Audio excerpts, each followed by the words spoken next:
artist and activist, and what we like to call at Think 100, an artivist. He is a successful actor who moved to Los Angeles from his hometown of Houston, Texas. Kendrick is the latest supervillain to join the CW WB series The Flash, and he's had a key recurring role as Caleb on How to Get Away with Murder, as well as roles on The Vampire Diaries, Grace Point, and Supernatural. And he currently recurs on White Famous for Showtime. And while he's building an incredible acting career, he is one of the most woke folks in Hollywood. Find him on Twitter and Instagram at Kendrick38, and you will be kept in the know on racial justice, immigration, police brutality, and environmental justice. And his activism is not just online. He shows up in communities, at rallies, at mass mobilization, side by side with the people. He joined the Hip Hop Caucus at Standing Rock in 2016 in solidarity with the water protectors opposing the Dakota Access Pipeline. Thank you, Kendrick, for joining me today on Think 100, the coolest show on climate change. Hey, how you doing? I'm good, I'm good. How are you? Good, good. So, why have you decided to use your platform as an actor to talk about social justice issues? I think, to be honest, I think we all, no matter how small our platform is, we have a platform, our lives. And I believe that our purpose on this earth is to stand up for those who need to be stood up for, for the most vulnerable, to be our brothers and sisters' keeper. I'm a Christian, and that's what Jesus did. Hey. Jesus was an activist, right? Yes. Jesus wasn't like, don't let those immigrants in here, you know? Jesus wasn't like, let's put these people in prison, you know? Yep.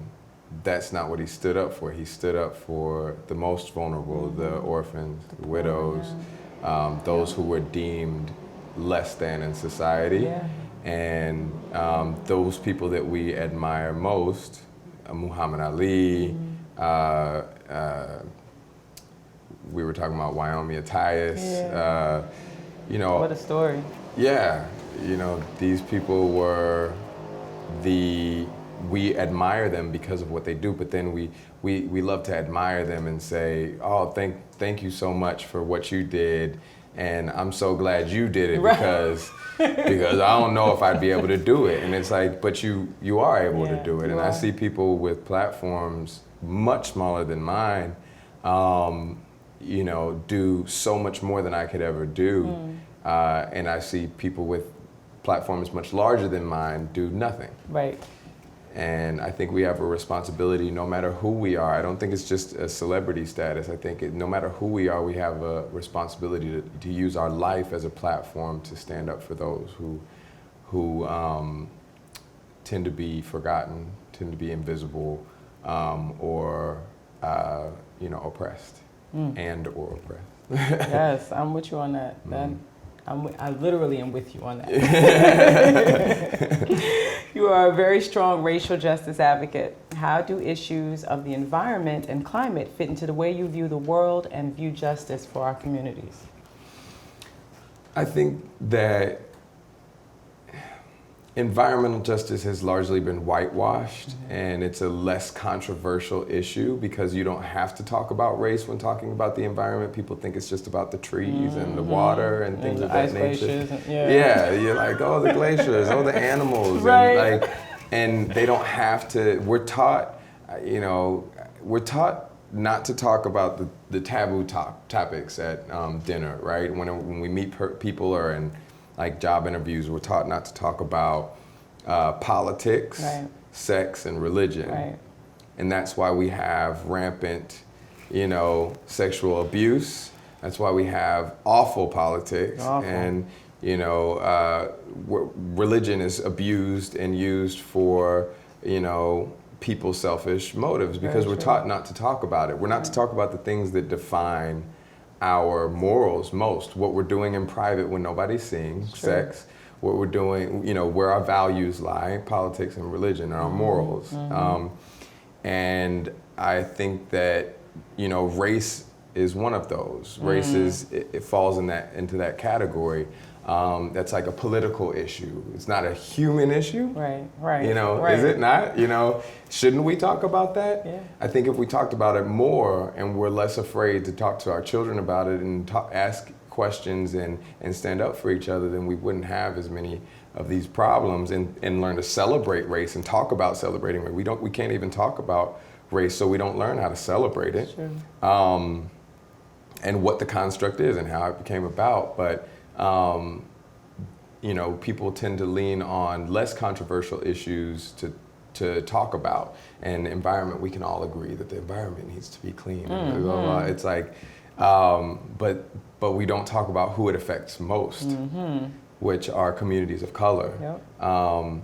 Those are the communities that are forgotten. Even when we talk about environmental justice, we're talking about it in a way that is very whitewashed, in a way that is that politicians can get on board with, which is like, let's clean up these white communities. Right. And we need to center Native communities. We need to center Black and brown communities that are most affected, because, like, you know, although, you know, I can't ever remember where they met, but these Black women who, activists in, I believe, the 70s, who invented the idea of identity politics, said that it's not what it is today. You know, they said that this was, identity politics is, you know, learning how to stand up for the person that is most intersectionally oppressed, that queer Black woman, you know, that right now, you know, Native,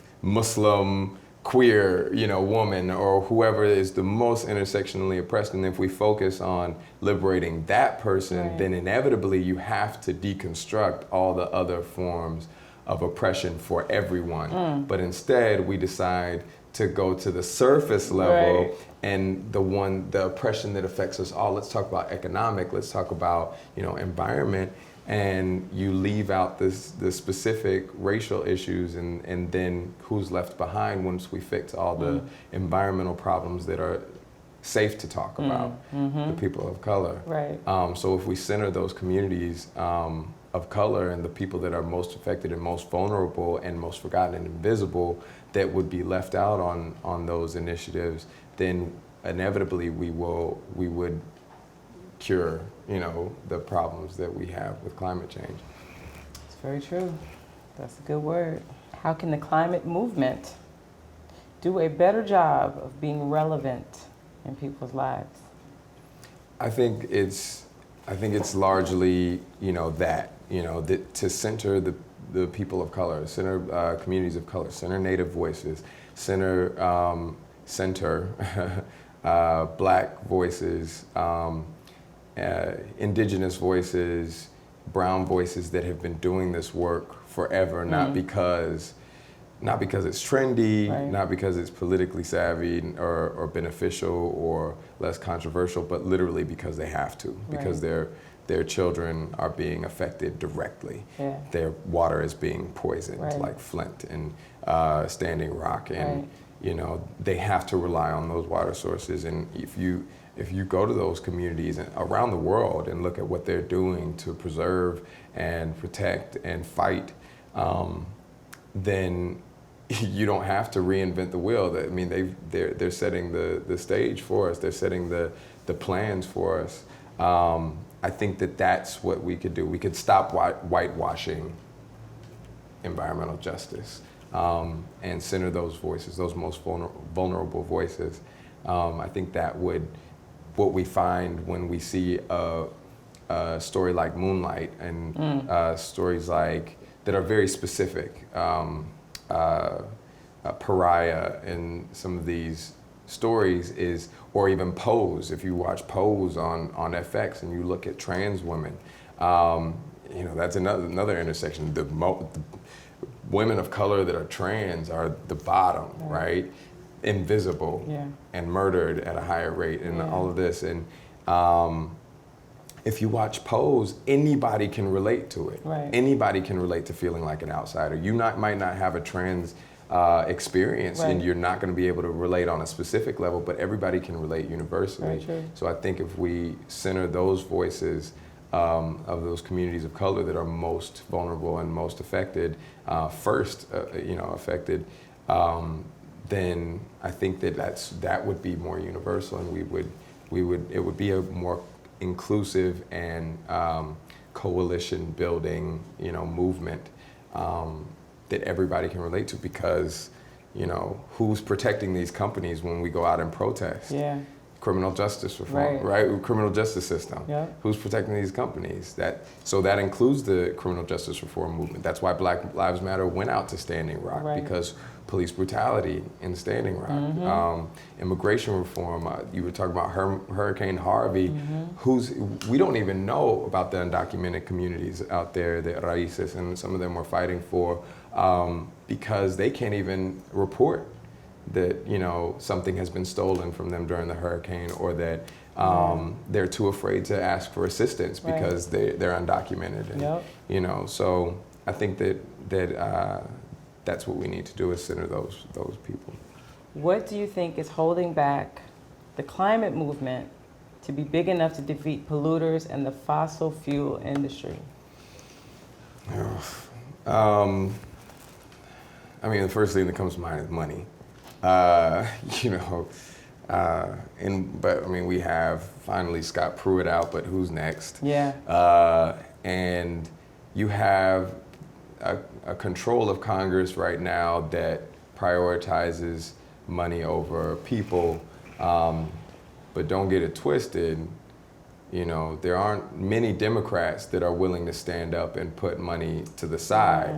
And we need people that are willing to, we need new radical leadership that is willing to put money to the side and put people over profit, and to focus the work on people and those communities of color that we're talking about, instead of trying to put a polar bear up there and saying that that's the one that we need to, like, look at this little white polar bear, this is what we need to protect. And as passionate as I am about protecting that polar bear, we need to center the people.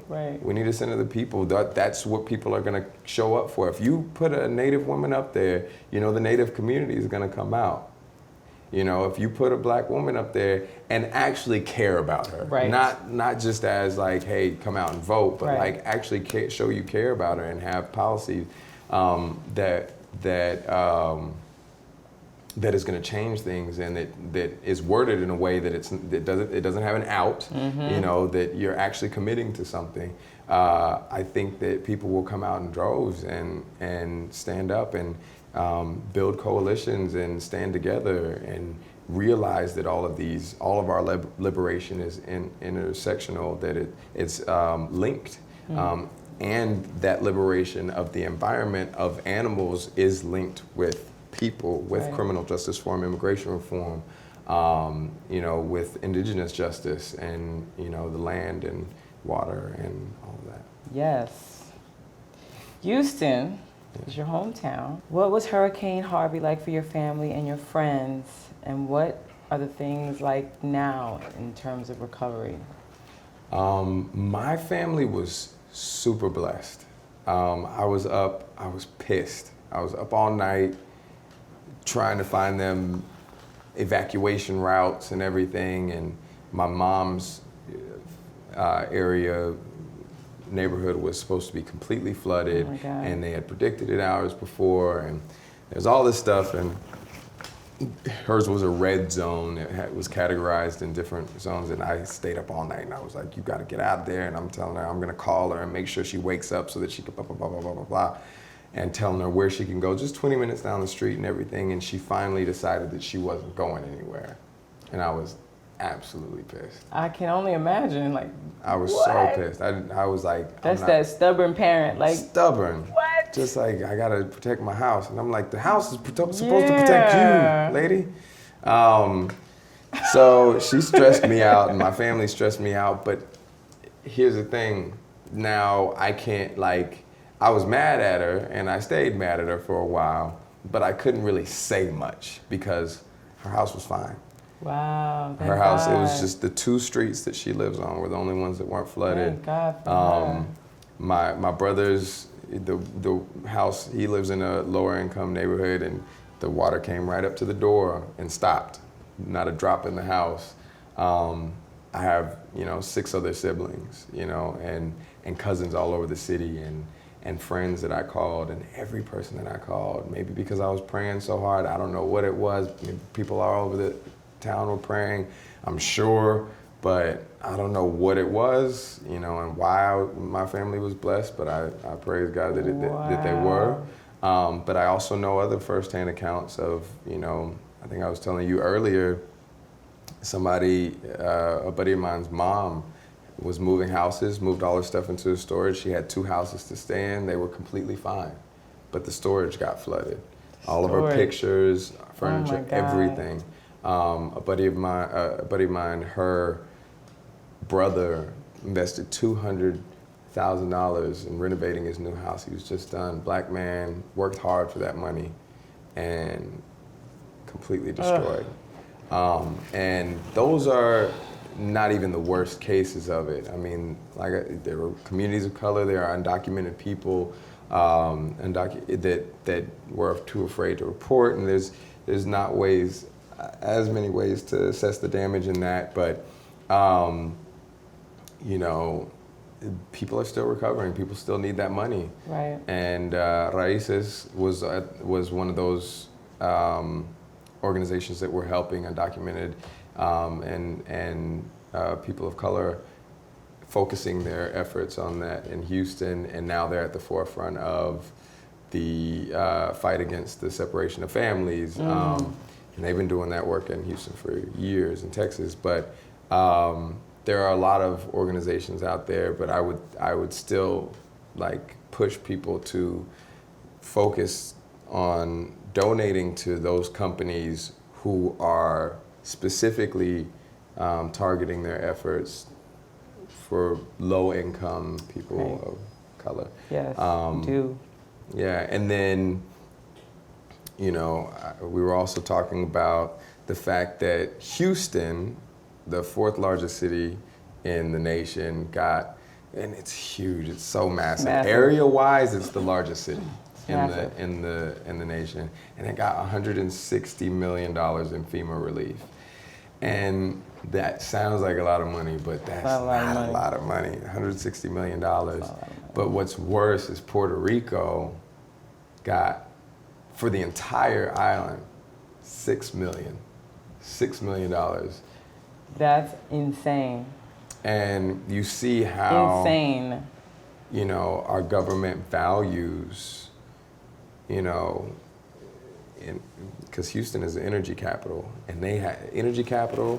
It's predominantly white, you know, and that's how much it got. It had to fight for that 162 million or however much it was. Yeah. But that little island with all people of color, $6 million, and still the longest blackout in history. Yeah.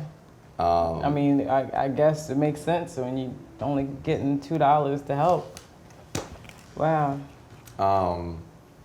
So that's, again, I think we need to center those stories of those communities of color, and I don't trust, you know, that money is allotted properly. Right. We know it's not. Yeah. You know, so there are still relief efforts in a lot of the coastal areas. A buddy of mine just went down. A lot of the coastal areas, probably around Port Arthur, but not Port Arthur specifically, I don't think. I know a lot of relief effort was going to Port Arthur, but there are some other towns that were, you know, destroyed and still need help and resources. You know, I don't want to get it twisted. There are, you know, white low-income communities there as well that got very little relief. Right. Yeah, I always say it's people of color and poor people, which could include a little bit of everybody. 100%, 100%. But even when we go to prioritization, you know, if the government had to choose between a white poor area and a poor area of color, indigenous or whatever, it would go to the white community. I concur, yeah, unfortunately. I hear you. All very true and sad, so you guys. And I will say, even like when I was going out there and I was trying to connect with an organization, a lot of the organizations with that are run by people of color, that are focused on people of color, are so small. They're such a small, and they couldn't they didn't even have the capacity to organize with me. You know, they were just like overwhelmed. And all of the companies or organizations that were willing to get me out there and you know, organize were focused on white areas. Wow. And I was willing to help, but I was like, this is my focus. Right. My focus is racial justice and criminal justice reform. And, you know, I'm sure I can connect you with so many other people that will be willing to go and help you, but this is my focus right now. I need to get the money to those areas. I respect that. Yeah, I'm sure maybe they respected it. Did they respect that too? Yeah, they respected it. You engage your co-stars in your activist work. What has been your experience in working to organize your peers in Hollywood? You know, how can the movement better support artists and celebrities who use their voice for justice? And please tell us also what you're doing next in your career. So it's hard to organize, you know, celebrities, and artists. You know, artists, we all, including myself, I am not good with scheduling. I am all up in the air when it comes to my finances. Guilty. And I'm like, what is going on? I want to create and be done with it. When you talk about organizing, I'm like, what is that? Yeah. So it's hard to get people involved, and a lot of people just want to know what to tweet out. And it's also, Hollywood is a microcosm of the rest of the country. Like, people want to know what to tweet. People want to know, and that's huge. That's like awareness. But we're all hands on deck right now. Like, we need everybody to be organizing. Yeah. We need everybody to be being creative and finding ways to get involved in this fight, because we're not, democracy, I don't know why people keep saying we're losing our democracy. Our democracy is lost. We need to build our democracy. Yeah. We need to build a new legacy for this country that actually stands up for people of color. It hasn't ever. Right. It's built on genocide. Totally. It's built on slavery. It's not a country of immigrants. It's a country that was invaded. Totally. Invaders, colonizers. You know what I mean? Like, we need to change that legacy and build a new one. And it has to be all hands on deck, and people listen to Hollywood. And as less important, in my opinion, in the fight as we are than Dolores Huerta and you know, some of these amazing Native activists and, you know, undocumented activists and, you know, Black Lives Matter and Patrisse Cullors and Linda Sarsour and some of these Muslim activists and Latinx activists, like, that do it every single day and organize every single day. When we show up, the people of influence, influencers, celebrities, when we show up, everybody's like, thank you so much for coming. Thank you so much for being here. And I'm like standing next to Dolores Huerta, like, you need to be thanking her. Right. And that's what we need to do. Every day. Yeah. We need to say, thank you so much. I appreciate it. Thank you for thanking me, but this is who needs to be thanked. Yeah. And do work and learn how to organize and take some of the pressure off of these activists, and also amplify those and amplify the proper voices. But it's, you know, it's rough to get them there, but more people are willing than ever. And I'm seeing more people step up than ever. And Mike De La Rocha, who runs Revolve Impact, and Tia Oso, who was a co-creator of Baji, are helping. They're organizing this initiative, and I'm lending my support 100% of, like, you know, deep political talks and social justice training, basically, for people who want to use their platforms better. And so, and I know, you know, Harness is trying to, and some of these other organizations are stepping up to that, to try to fill that void and teach people how to use their platforms better, or at least connect them to the right people. Right. You know, and I'm inspired by many of the people that are stepping up, like Diane Guerrero and Matt McGorry and Michael Bennett, Colin Kaepernick. These are people that are working on being activists, artivists, and working on organizing as well. You know what I mean? And that's super encouraging. It is. And that's actually kind of what I'm working on next. I have a project that I'm like, what can I say? You can tell us a little something. Yeah, I'm also working with Reform LA Jails on a ballot initiative to redirect this $3.5 billion that they're trying to spend on new prisons in LA when we have the largest county jail system in the country here, and therefore the world, because we have the largest prison system in the world here.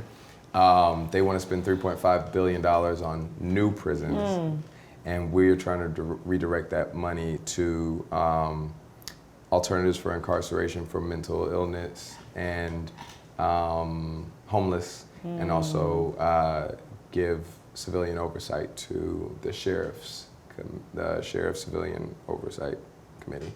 That's dope. Yeah, so, and that's something that I think can be a movement across America, but I think we should start here in LA, in the largest county jail system in the country, and set a precedent. Well, that is amazing, Kendrick. Thank you for being here. We support your efforts. Thank you for being here on Think 100, the coolest show on climate change. Thank you so much. Thank you. God bless. You too. Like what you heard? Make sure you subscribe to the podcast and visit think100.info to learn more about the issues and donate to this project.